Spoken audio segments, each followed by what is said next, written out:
I'm Rachel Larratt. I'm the Executive Director of the South Beltline Grills Creek Community Relief Foundation, as well as the Chair of the Midlands Long-Term Recovery Group.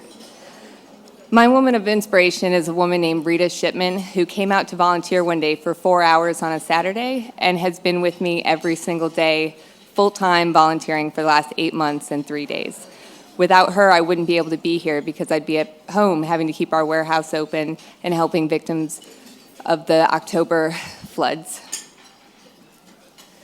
Last year, on October 4th, over 100,000 residents of South Carolina were devastated. Their lives were changed forever. The rain had been coming down for days, but in under 24 hours, over 20 inches of rain fell. Families woke up floating in their beds with no way out.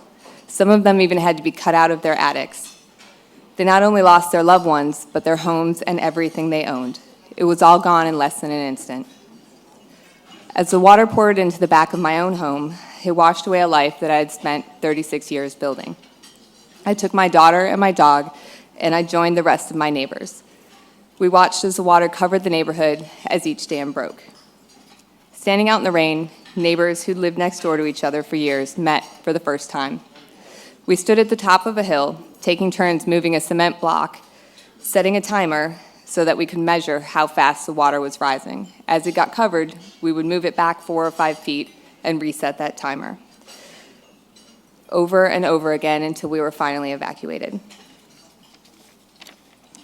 Sorry, I'm a little nervous. The floodwaters eventually receded, and over the following weeks, we joined together, gutting and cleaning each other's homes. In my neighborhood alone, thanks to the help of over 1,500 volunteers, we worked from sunrise to sunset to gut 70 homes and apartments. We did the best we could to salvage what was left of our lives.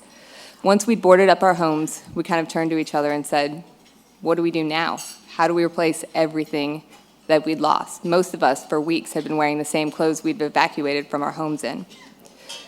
Things seem almost inconsequential. You really take them for granted until you have none of them. Socks, underwear, t-shirt, clean clothes to wear to work or to school or to church, clean sheets, a bed, a couch, or even a new toy for your children.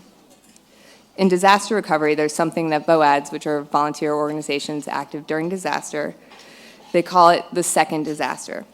It's when well-meaning citizens send their things, their used items, to people who are a victim of disaster. The manpower that's required to sort, organize, and distribute these used one-off items is overwhelming, especially during the emergency response phase.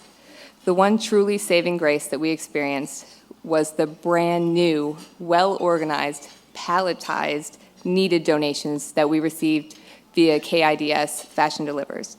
Working with our mayor's office, we were able to create a holiday pop-up shop where flood survivors could get the apparel, home items, toys, and other things that they needed.